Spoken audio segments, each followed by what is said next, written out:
తర్వాత మీరు రిప్లైలో మీరు చెప్పాలని మీకు విజ్ఞప్తి చేస్తా ఉన్నాను. అధ్యక్ష, మీరు అన్న 10-15 దేశాలలో కాదు, ప్రపంచంలో క్రికెట్ అనేది చాలా ఫేమస్ గేమ్. నా ఉద్దేశం ఏంటంటే మెస్సీ రావద్దనేది నా ఉద్దేశం కాదు. నా ఉద్దేశం ఏంటంటే మన క్రికెట్ సంబంధించిన స్టార్ లాంటి అజరుద్దీన్ గారు లాంటి స్టార్స్ లాంటి వాళ్ళని ప్రమోట్ చేయాలి. అట్లాంటి యంగ్స్టర్స్ ఎంతో మంది. కౌశిక్ రెడ్డి గారు, లేదు నేను చెప్పినాక నువ్వు మళ్ళీ నాకు జవాబు చెప్తే ఎట్లా చెప్పు.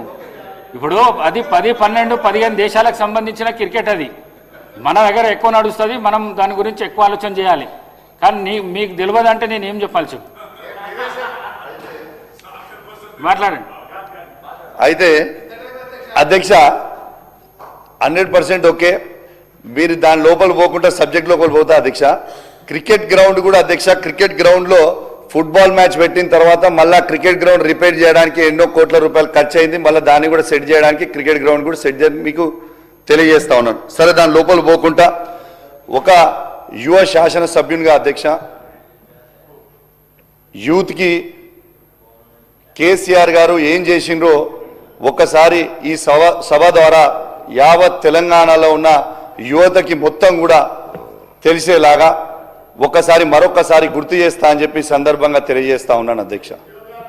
ఈ భారతదేశ చరిత్రలోనే ఎక్కడి లేని విధంగా, ఏ రాష్ట్రంలో లేని విధంగా యువతకి 2,32,000 ఉద్యోగాల నోటిఫికేషన్ ఇచ్చింది కేసీఆర్ అని చెప్పక తప్పదని చెప్పి సందర్భంగా తెలియజేస్తా ఉన్నాను అధ్యక్ష.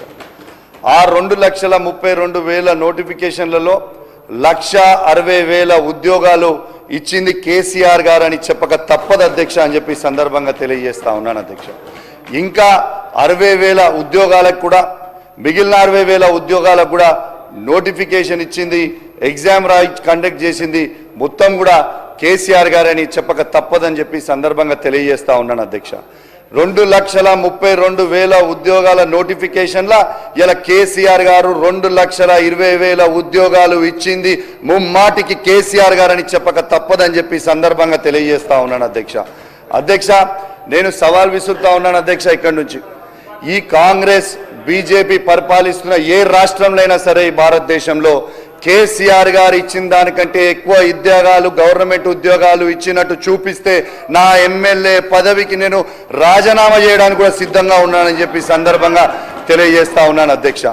అధ్యక్ష, ఇవాళ నిజము గడప దాటే లోపల అబద్ధాలు ఊరంతా తిరిగి వస్తుంది అన్నట్టుగా ఇలా పదే చెప్పుడు అధ్యక్ష. ఏమని కేసీఆర్ గారు ఉద్యోగాలు ఇయ్యలేదు అని చెప్పుకుంటా వచ్చిండ్రు. అది నిజమే అనుకొని యువత కూడా అప్పుడు నమ్మి వాళ్ళకి ఓట్లు వేసిర్రు అధ్యక్ష. కానీ నిజమేంది అధ్యక్ష, ఇలా కేసీఆర్ గారు ఇచ్చింది 2,20,000 ఉద్యోగాలు అనేది చెప్పడానికి మొమ్మాటికి నిజం అధ్యక్ష. మళ్ళా ప్రైవేట్ ఉద్యోగాల అధ్యక్ష, ఇలా ఐటీలో కావచ్చు, ఏది కావచ్చు, ప్రైవేట్ ఉద్యోగాలు దాదాపు ఈ యువతకి, తెలంగాణలో ఉన్న యువతకి 10 లక్షల మందికి ఇలా దాదాపు ఉద్యోగాలు ఇచ్చింది కూడా మీ అందరికి కూడా తెలిసిన విషయమే అధ్యక్ష.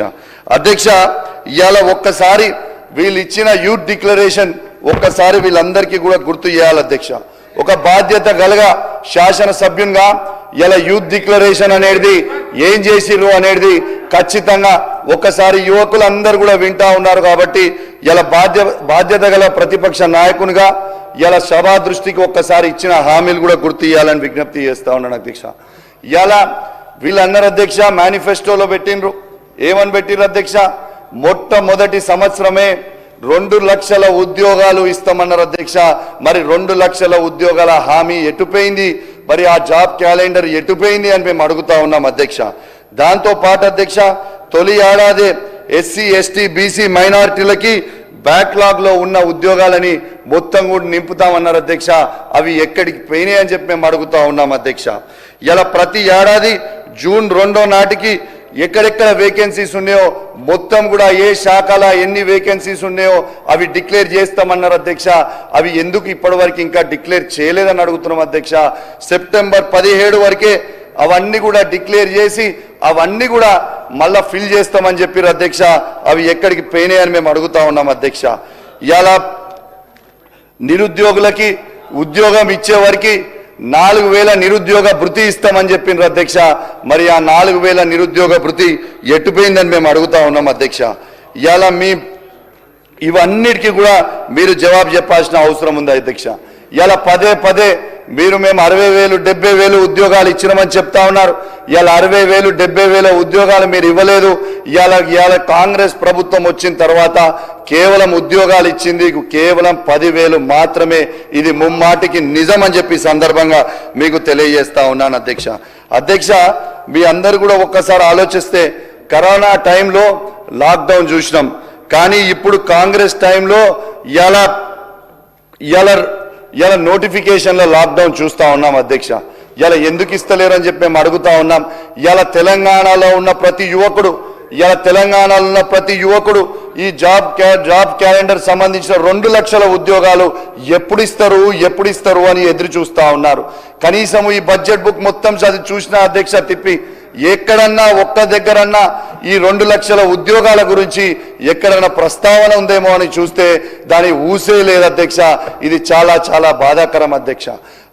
ఒక్కసారి గుర్తు చేస్తా అధ్యక్ష, వీళ్ళు ఏం చెప్పారు అధ్యక్ష, చాయ్ పే చర్చ అని చెప్పి ఇలా అశోక్ నగర్ లో ఉన్న లైబ్రరీ చిక్కట్పల్లి లైబ్రరీకి గౌరవనీయులు రాహుల్ గాంధీ గారు రేవంత్ రెడ్డి గారు ఆనాడు ఆడికి పోయినరు అధ్యక్ష. ఆడికి పోయి వాళ్ళకి ఏం చెప్పారు అధ్యక్ష, ఖచ్చితంగా మేము 2 లక్షల ఉద్యోగాలు మేము ఖచ్చితంగా ఇస్తాం, మీ అందరు కూడా యువకులు ఖచ్చితంగా మాకు సపోర్ట్ చేయండి, మేము ఖచ్చితంగా మీకు ఇస్తామని చెప్పారు అధ్యక్ష. మరి ఇవాళ ఎందుకు లాఠీలు, ఎందుకు వాళ్ళని లాఠీ చార్జ్ చేస్తా ఉన్నారు? అసలు అశోక్ నగర్ ఎక్కడైతే ఛాయ్పై చర్చ చేసిరో అశోక్ నగర్ లో శాశ్వతంగా ఇలా 144 సెక్షన్ అనేది ఎందుకు పెట్టిండ్రు అని మేము అడుగుతా ఉన్నాము. ఇలా 144 సెక్షన్ ఎక్కడన్నా లైబ్రరీ దగ్గర పెడతారా అధ్యక్ష? ఇలా ఎక్కడికి వేరు అని మేము అడుగుతా ఉన్నాం. ఇలా వాస్తవంగా చెప్పాలంటే ఆ హామీ ఇచ్చి ఇలా హామీ తప్పడంతో రేవంత్ రెడ్డి గారిది కాదు అధ్యక్ష, రాహుల్ గాంధీ గారి దేశవ్యాప్తంగా తన మాట తప్పినట్టయితా ఉంది, తన పరువు పోతా ఉంది అధ్యక్ష. ఇలా తెలంగాణలో ఉన్న యువకులకి ఇస్తా అన్న హామీ ఇలా రాహుల్ గాంధీ గారు మర్చిపోతే ఇలా చాలా చాలా బాధ అనిపిస్తా ఉంది అధ్యక్ష. ఇలా ఖచ్చితంగా వీళ్ళైతే మాత్రం తెలంగాణ యువకులందరికీ కూడా జవాబు చెప్పాల్సిన అవసరం ఉన్నది. దేనికోసము ఈ 2 లక్షల ఉద్యోగాల నోటిఫికేషన్ ఎప్పటి వరకు ఇస్తారు, ఎందుకు దాని ఊస మర్చిపోయినరు? ఇలా ఖచ్చితంగా తెలంగాణలో ఉన్న యువత మొత్తం కూడా మీరు గిట్లా ఇయ్యకపోతే మాత్రం తప్పకుండా తిరగబడే రోజు వచ్చేటట్టు ఉంది. ఇలా తెలంగాణ గడ్డ అంటేనే పోరాటాల అడ్డ. ఏ విధంగా అయితే తెలంగాణ యువకులందరూ కూడా పోరాటం చేసి ఆనాడు తెలంగాణ తెచ్చిండ్రో ఇలా అదే విధంగా ఇవాళ చేయకపోతే మాత్రం తప్పకుండా మళ్ళా మీ అందరికీ కూడా రేపు ఈ ప్రభుత్వంపై తిరుగుబాటు తప్పదు యువకులందరూ కూడా అని చెప్పి సందర్భంగా చెప్పక తప్పదని చెప్పి సందర్భంగా తెలియజేస్తా ఉన్నాం. ఇలా ఒక్కసారి ఆలోచన చెయ్యాలి. ఇలా ఏ విధంగా మీ అందరు కూడా యువకులని నమ్మించి ఆనాడు ఓట్లు వేయించుకొని ఇవాళ యువకులందరినీ కూడా ఎందుకు మర్చిపోయినరు అనే ముచ్చట ఖచ్చితంగా చెప్పాలని మీకు విజ్ఞప్తి చేస్తా ఉన్నాను. ఇలా దయచేసి మీ అందరు కూడా